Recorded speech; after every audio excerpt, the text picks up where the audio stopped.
So that's why it is not possible for an individual university which is having a particular jurisdiction to apply for a project or directly for conservation. And that is why they always prefer those institutions which have a reach directly for the entire office. So the Indian Institute of Entrepreneurship is such kind of institution which has jurisdiction over the entire office region, beyond also. Because the Indian Institute of Entrepreneurship is now covering different projects in the Odisha also, in the Karnataka also. So through that, Northeastern Council has implemented this project. And the project was that initially 30 entrepreneurship development center would be established in different educational institutions in the Northeastern region. And 4 number of incubation centers to be established in the Northeastern region. And luckily in Nagaland also we got one incubation center, which is in our Nagaland University campus. Though we are at a very beginning initial stage of our existence in Nagaland University, but we try to make it as a permanent structure there in the university campus so that the students, the young generation, the startup, the entrepreneurs who actually needs support and guidance in running their entrepreneurial activity that we can fulfill. So our EDC and IC will fulfill both. It is for the spreading the awareness about entrepreneurial activity as well as imparting guidance and support and networking for the entrepreneurs and startups. So current status is that in 2024 we started our work, and we started our work by conducting different programs such as faculty development program, then entrepreneurship awareness program in 3 different colleges. Then after that, from there, the participants participated there in the EAP programs. They were shortlisted and selected for the entrepreneurship development programs, where Dhrubajyoti also was a part of both the events, EAP as well as the EDP. And India also, she was one of the resource person in our EDP programs. So, so with these programs, the outcome was that out of the total participants, around 39 participants were shortlisted for the EDP programs. And finally, we submit to their, and the participants who participated, out of 39, 30 of the participants from the EDP program they submitted their PPRs. And then there was one teaching session was done, which was directly conducted by the University of Entrepreneurship. And then, out of these 34 were selected as an incubity in our incubation center, where Dhrubajyoti also is one of them. And with that, another 3 have been selected for incubation program. And along with them, we have been also assigned the incubatees from the state of Arunachal. We also have been assigned incubators from incubatees from Churachapur in Manipur. And we have incubatees from Dhrubajyoti in Assam.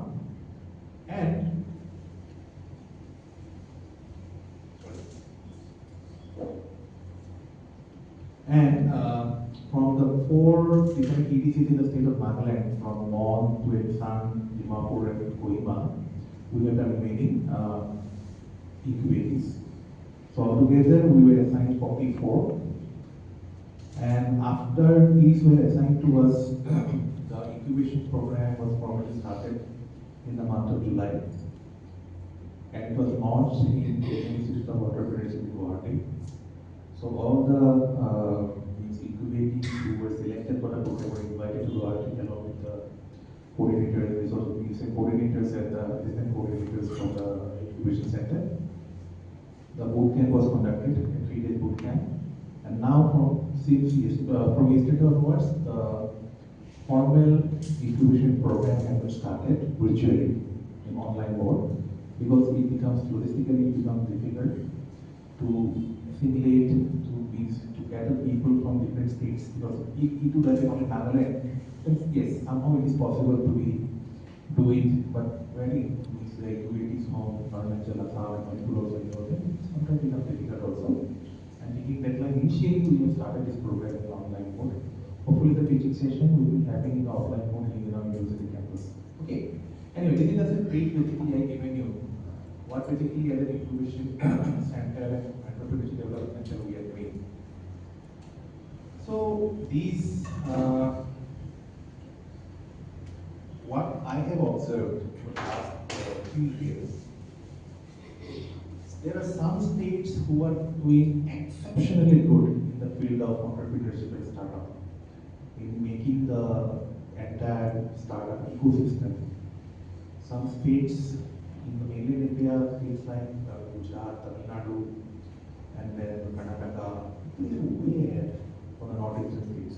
In the northeast also, if we see, states like Assam, Manipur, they're doing really good. And in fact, I was surprised to see Arunachal Pradesh also is now coming up. And I'm also happy that in Nagaland also now that startup ecosystem is being created. And there are some efforts and there are some incubators also have been established, like UNET, okay, that NTPC, Dibamur also they have established an incubation center, there at the incubation center. So that startup ecosystem is coming slowly, it is also being developed here. But of course, there are a lot of scope to do. And in the last boot camp, in what I attended in the month of July, I was able to know that there are certain areas where there is a huge potential is available for the entrepreneurs to explore.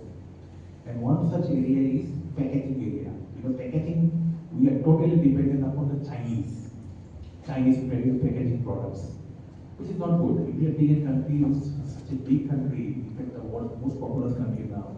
And still, for packaging purpose, we are depending on China, that is actually not good.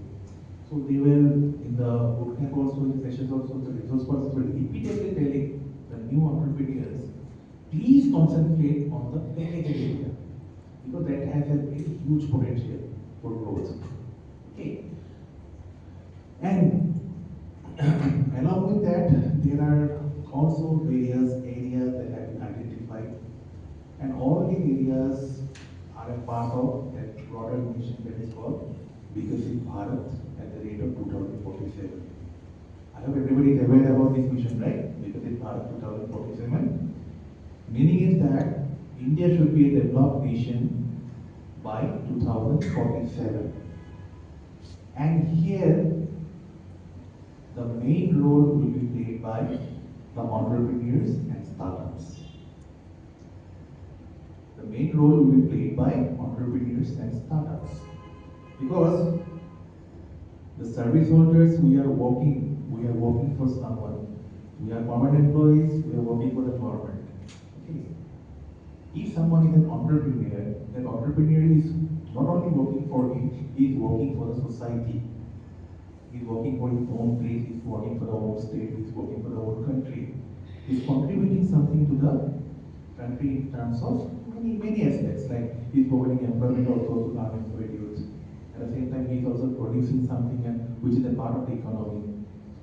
Okay, so the role to be played by the entrepreneurs is immense important, and that is the reason, keeping in view this mission of Vikasit Bharat by 2047.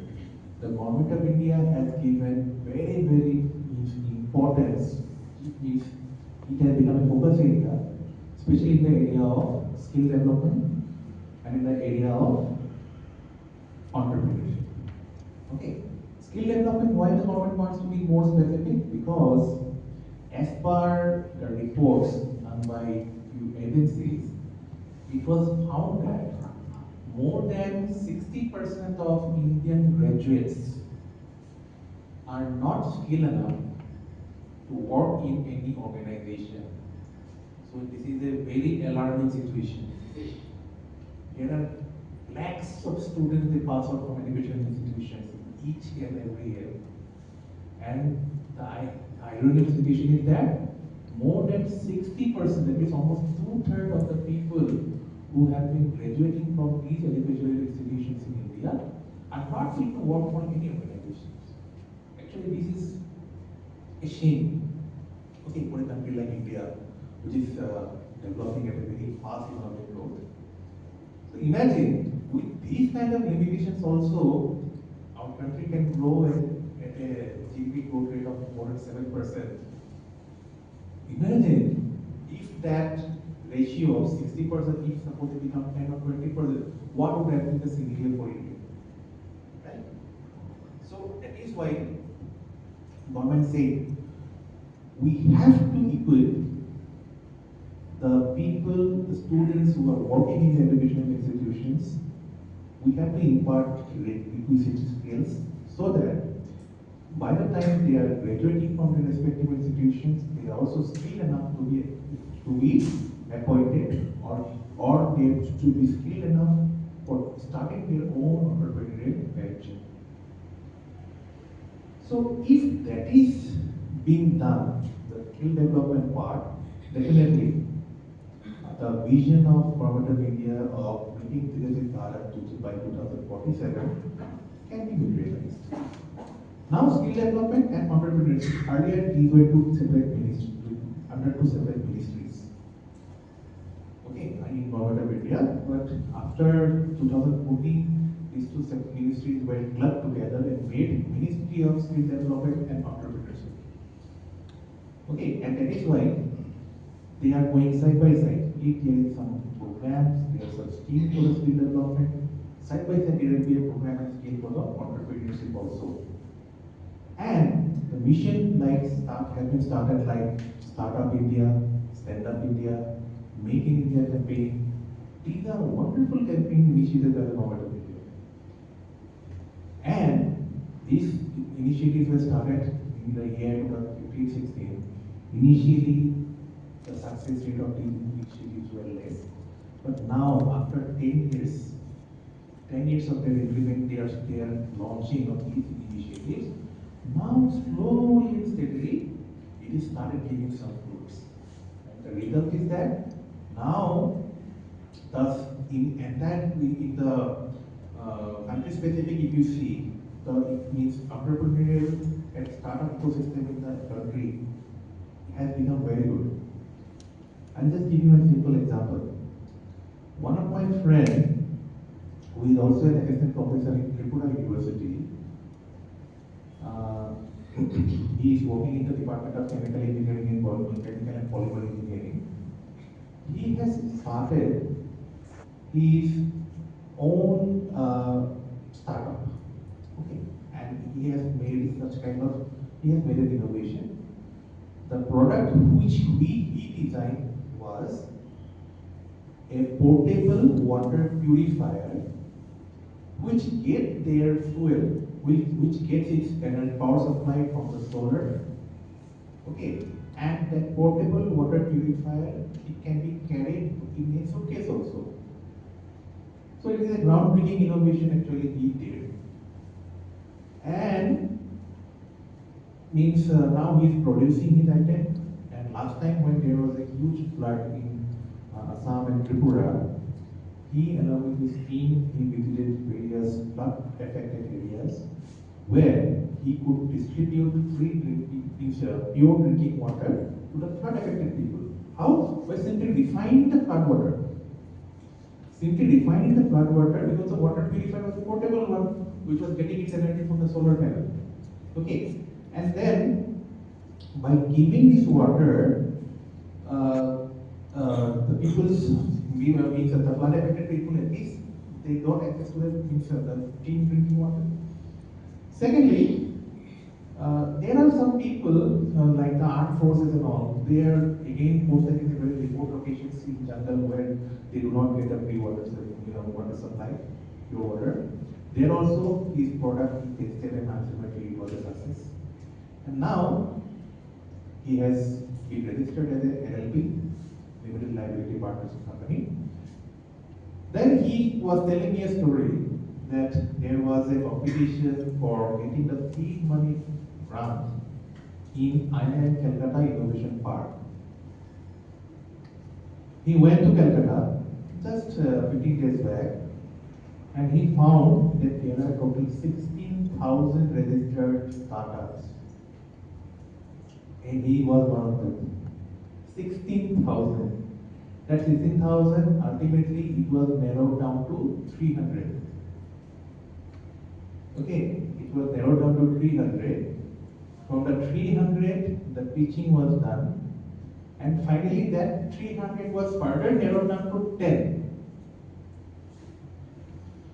Okay, it was narrowed down to 10. And then these 10 people were directly invited by the Tata Group in their facility to have the final pitch for the seed money grant and startup grant. And out of that, only 4 got. Out of only 4, he was one of them. So he was telling the pitching time which he got only 1 minute. So within 1 minute, whatever activity he had to do in the entire period, he had to summarize and just give it. Okay. So my idea of sharing this story to you is that you can see out of 16,000 registered means you can imagine the startup ecosystem is really coming up. It's really coming up in the all India level, pan India level. Okay. So outside Nagaland, outside Northeast, more competition.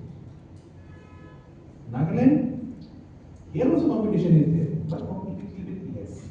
What I mean to say, huge potential is there. If somebody really want to do some business, if somebody really has some business idea, definitely the sky is the limit. And there are different agencies, from the government agencies also, government ecosystem is also there, different departments like either or the financial institutions or the DIC from Government of Nagaland, as well as the horticulture department, the veterinary department, agriculture department. Every department has got their respective schemes for the entrepreneurs and startups. So if somebody has really got some good idea, definitely they can use the benefits of those. As I said, I was a bank. Okay. If the farmer was paying it regularly, he did not get any waiver. That means his loan is still running in the bank. Means he is not eligible to get a fresh loan. This is what I am telling from my own experience that I am getting. I am telling, okay, maybe I was telling the stories from 2009 then. Yes, it may be a different situation at present, I do not know. But at that time, this was the condition going on. Okay, so there are certain policies, though it is good on paper, but while implementing it in reality, sometimes it becomes difficult. Okay, so all these related stories, though we keep on telling, because 2.5 years I was in bank. There are multiple stories. I had experiences, different kinds. I worked for 6 months in Arunachal also, and maybe in 2 years in Nagaland. Arunachal, the stories are more. There are more stories than Nagaland in Arunachal. Anyway, I'm not going for those. So again, coming back to the entrepreneurship. Okay. So entrepreneurial activity, as I said, India is going to become a developed nation by 2047. It is a vision. At present, what is our position in terms of GDP? Can anybody tell me? What is India's position right now? Whether it is the 5th largest economy or the 4th largest economy? In certain parameters, we have crossed Japan also, and now we become 4th. But in certain parameters, we are in the 5th. Okay. So, but hopefully, after a very short time, India will become the 4th largest economy in the world. And by 2030, India may become almost around 10 trillion economy, and by 2047 it will be around 30 trillion economy, which is the projection. And by that time, India will be the 3rd largest economy in the world after USA and China. Okay, and hopefully by that India can become a little bit larger by the year 2047. But that is a vision.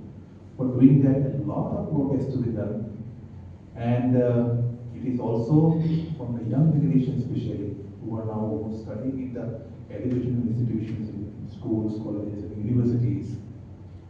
Now the entrepreneurial education system also need to be incorporated in the school curriculum, college curriculum, as well as the university curriculums. Because until and unless this entrepreneurial mindset is not fed into young minds, ultimately the orientation for the people who are studying in the educational institutions or going towards jobs only. Okay, say for example, in my family, when I was a kid, people used to ask me, if you बड़ा होके क्या बनेगा? Then obviously answer, either you'll be a government employee, okay, and if suppose he doesn't get any government job, private job भी चलेगा, if it is a good company like Tata Birla and Reliance, okay, and कुछ नहीं मिलने से ठीक है. अगर private job भी नहीं मिलेगा तो क्या करेगा? वो दुकान खोलेगा. Right? So that was the environment in the family, and I am telling you only about my family, but I think this is the similar stories available in each and everyone's family, if I am not wrong, right? Because our in Eastern India, I'm not talking about in Assam or Nagaland, in Eastern India, because of this thinking only, we are lagging behind the industrialization. Eastern India is the least, Eastern India possesses the least number of startups, least number of entrepreneurs compared to the Western India, Southern India. West and South, they are doing wonders. North is comparable with us, but North India has a huge population, and that is why by default some good entrepreneurs also coming up from the North India also. Okay, but in terms of total absolute numbers, Eastern India, we are having the least number of industries, least number of the startups, least number of entrepreneurs also. So, and I think this is one of the reasons in our society, in our society, we give more importance for a job than entrepreneurial activity. But it should have been other way around. Our doing some job, he'll be end up in opening some shop or doing some business. But it should not be like this. It should have been ulta. The person who is educated, a person who has got better brain, a person who has got sharper brain, if that person initiates any entrepreneurial activity, the probability of getting success will be more than a person who does not have very high level of education, whose brain is not sharp. Okay, and so if you compare, definitely the person who is educated enough and who has the required skills can become a successful contributor. Okay, so if somebody now, there are some budding entrepreneurs also there, and they also sometimes, I understand, they become sometimes clueless what to do, how to go ahead. And for solving that problem only, the Entrepreneurship Development Centers have been established by various agencies in different institutions are there. So get in touch with any of the Entrepreneurship Development Center as well as the Inclusion Center in Nagaland Airport, already established by Government of Nagaland. Around five centers have been established. In Nagaland University, we have got 2 incubation centers. One is there in Vejifema and one is here in our Kohima Campus. Vejifema one is purely on agricultural activities. If somebody is entrepreneurship, if somebody is involved in agricultural activity and doing some entrepreneurial activity, then they can easily approach the Vejifema campus where they will get the required support. And here in our campus, we are also newly starting. With time, maybe in a couple of years, it will take a concrete shape. But here also, we are available for providing required guidance if you need anything. Networking, in the last 2 years, the amount of networking which we have done is a good one actually. And personally, I am satisfied about whatever work, whatever all the networking has been done by us. Of course, I must thank Indian Institute of Entrepreneurship, because it was their initiatives that they have taken the initiative of establishing certain number of EDCs and 4 numbers of incubation centers in the entire northeastern region. It's not an easy task. So I'm happy that with their involvement in this project, we can get a concrete step, and after that, we will be getting the support for another 1-2 years. After that, we will be totally independent. We can function as per our own wishes. Okay. So till the time we become, now you can say that we are their incubators. Okay, we are their incubators, and by the time we become self-sufficient and self-independent, we will keep on getting their support and help. So with them itself, whatever networking we have done, it is ready for everyone. So I welcome everyone. If somebody wants to come to our university for this kind of any guidance or any cultural kind of programs, so most welcome. And like I already said, one program is already going on. Dhrubajyoti is also a incubator, she is a participant, and it will go on up to December. And from again, I think for the month of April 2026, we will start our new program, where again we start from scratch, like searching for different entrepreneurs in different startups, which can be incubated in our incubation center, and we can provide a necessary training and necessary financial support also. Okay, so this is what I have to say. Actually, I prepared a PPT for today's presentation, but seeing the participant here, I thought if I talk in this line, it will be more beneficial. And at the same time, because PPT is just like taking a class, huh? I didn't want to take a class. Because keep on taking class and giving a lecture in a session like is different. So it should be more interactive, and I hope I'll get a sufficient amount of questions from the participants. Me and MT, we both are ready to face your questions. Okay, and I expect a healthy conversation with everyone. Thank you very much.